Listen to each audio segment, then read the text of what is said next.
Akala ko naman mag-audition ako para sa K-drama. Yun pala, Kia drama ang harapin natin. At mukhang hindi ako yung bida sa episode na to, kundi ang Kia Sportage Turbo Hybrid.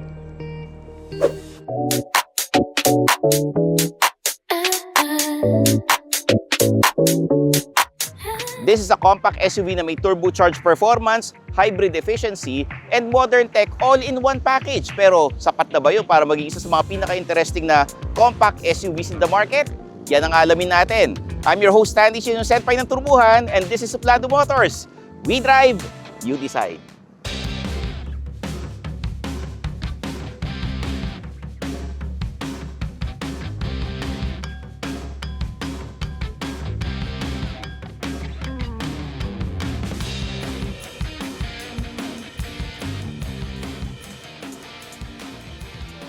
May dalawang variants ang Kia Sportage, yung EX and SX. Siyempre, gusto ko SEX. Pero itong Heritage Blue, top of the line, meaning SX. Hindi may pagkakailang Sportage ito dahil sa Kia logo, the Tiger Nose Grille, tsaka ito, Kia Star Map Signature Lighting. LED lahat mula sa projector headlamps, DRL, tsaka fog lamps. Sa gilid, 18-inch wheels on both variants at para malaman mo kung EX or SX ang sasakyan mo, yung EX, yung korte niya dito parang blade ng electric fan. Etong SX, medyo triangle shape. Okay? Ang wheelbase natin, 2,755mm. Ang ground clearance naman natin, 181mm. Ito yung side mirrors natin. Yung gilid, malinis, pang-executive yung datingan, premium, at ang door handle natin kakulay ng body color, tapos meron tayong roof rails. O dun tayo sa likod. Sa likod, meron tayong shark's fin antenna, roof spoiler, third brake lights, and the rear combination lamps. Tsaka, special feature, smart powered tailgate. Paano gagamitin ito? Haha, hindi mo kailangan ng kamay o ng paa mo para gumana ito. Kailangan na nakapatay ang makina, hawak mo ang susi, tapos 20 to 40 inches dapat ang layo mo. Tsaka dapat yung susi nakaharap sa kotse ha. So ito, nasa likuran ko para nakaharap sa kotse. Alauna, alas 2, alas 3. Voila! Smart powered tailgate. Nandito ang tunog, may lagay ng spare tire at yung jack. Maluwag, natutupi ang second row. O dun tayo sa loob. Smart powered tailgate. Ngayon punta tayo sa pinaka-interesting part, yung makina. Kasi hindi lang to turbo, hindi rin hybrid. Pareho siya. Pero sa ilalim ng hood ay isang 1.6 turbocharged GDI gasoline engine na tinutulungan ng electric motor. Ang combined output, 235 horsepower and 367 Nm of torque. Ang transmission, 6-speed automatic, driving the front wheels. Ang maganda sa setup na ito, hindi ka pipili kung performance o fuel efficiency kasi pareho mong makukuha. Sa city driving, tutulong ang electric motor. Kapag kailangan mo ng power, papasok ang turbocharged engine. Parang may katrabaho kang masipag. Kapag napagod ka, may sasalo. Simulan natin sa second row. We have leather seats, armrest with cup holders. The legroom and the headroom is maluwag. So, hindi mo kailangan makiusap sa mga nandito sa harapan, sa driver. And we have aircon vents, lagayan ng kung anik-anik. And of course, yung USB Type-C chargers natin nandito sa gilid. May sabitan tayo ng bag para sa mga tita and lagayan ng mga papeles. Ito, hindi ko alam kung para saan. Pwedeng lagayan ng iPad or sabitan din ng bag. Pwede rin to. So yun.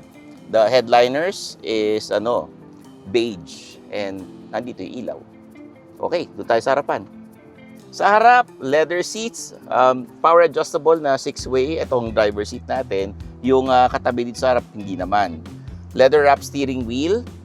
Siyempre, Harman Kardon ng sound system natin sa SX variant, kaya ang ganda ng music mo rito. We have the dual 12.3 panoramic infotainment screen and the instrument cluster na nandyan.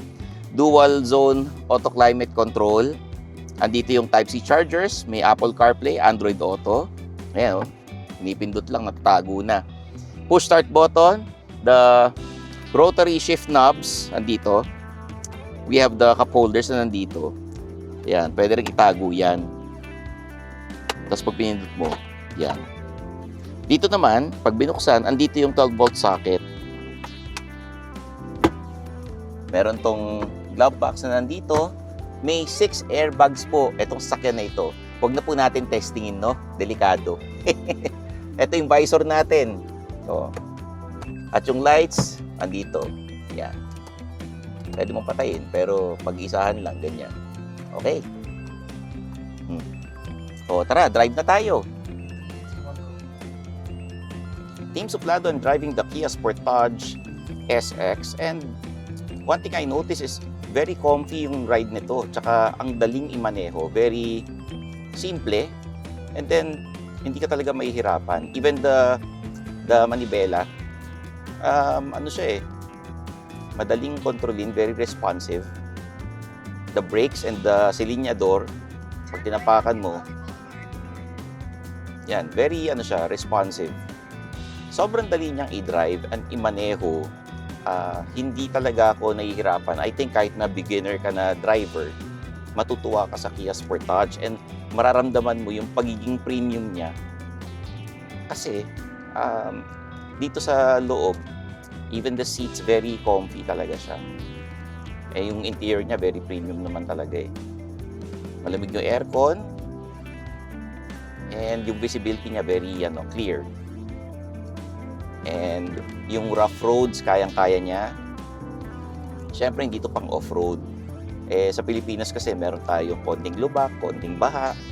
Diba? Hindi naman perfect ang roads dito sa Metro Manila, sa EDSA, or kahit saan ka man pumunta din sa Pilipinas. Hindi talaga siya perfect. So, kayang-kaya niya. The wheelbase, the ground clearance, gustong-gusto ko. And maluwag yung sasakyan na ito. So, kasyang-kasya yung buong pamilya. Pwede ito pang out of town. Road trips is really comfy. And kahit anytime kang yayain mag-road trip, papayag ka kasi nga, ang sarap i-drive nitong Kia Sportage. Ang laki pa nung infotainment screen natin, tsaka yung instrument cluster. And madali rin siyang i-park itong sasakyan na ito. So, I can't wait to really have a full review of this car. Na-excite ako ngayon pa lang. Ito, quick look pa lang ito Tine-test drive pa lang namin. This is an embargo shoot or yung parang quick look pa lang talaga ito. Pero I can't wait to bring this out of town. One thing I like about this car is tahimik yung makina and very responsive yung brakes and yung silinyador. Pag tinapakan mo yung gas niya, doon mo mararamdaman yung pagiging turbo hybrid. And of course, dahil hybrid, syempre matipid to sa gas. Ito perfect for the urban millennials or yung mga millennials na maraming side quest tulad ng pickleball, jogging, journaling workshop at kung ano-ano pa. Side quest hindi side chicks. What? Speaking of side quest, halimbawa ako, meron akong HIIT training pagka Mondays and Wednesdays. Nag-jogging din ako ng Wednesday nights. Nagte-taping ako sa TV5 pagka Tuesday. And then pag Thursday, podcast recording naman. So, pwedeng daily drive talaga itong sasakyan na ito. Isa sa pinakamalaking selling points ng Sportage ay ang dami ng safety features. Standard features include 6 airbags, ABS with EBD, electronic stability control, hill start assist, downhill brake control, tire pressure monitoring system, rear view camera, front and rear parking sensors, ISOFIX child seat anchors. Kung SX Turbo Hybrid naman, mas marami pang electronic assists kasama ang Kia DriveWise, forward collision avoidance assist, smart cruise control, lane following assist, lane keep assist, lane departure warning, blind spot collision avoidance assist. Ang maganda rito, hindi nila inaalis ang responsibility mo bilang driver. Pero kapag may pagkakataong makatulong ang sasakyan, gagawin niya. The Kia Sportage is available in 4 colors, pero itong Heritage Blue sa SX lang. Merong Wolf Gray sa SX and EX, Snow White Pearl, and Gravity Gray. Ang presyo ng Kia Sportage Turbo Hybrid ay 978,000 pesos for the EX variant at yung SX naman ay 2,098,000 pesos. So kung ang priority mo modern design, turbo performance, hybrid fuel efficiency, premium interior, kumpletong technology at safety features, malaking dahilan para i-consider niya itong Kia Sportage Turbo Hybrid. At hindi kasi ito yung isang feature lang ang pinagmamalaki. Total package talaga. So kung nagustuhan niyo yung review namin, I'm Stanley Chi, ang new senpai ng turbuhan. Siyempre, like and subscribe to Suplado Motors. Umuulan na. Kita-kits tayo sa next video. Bye-bye!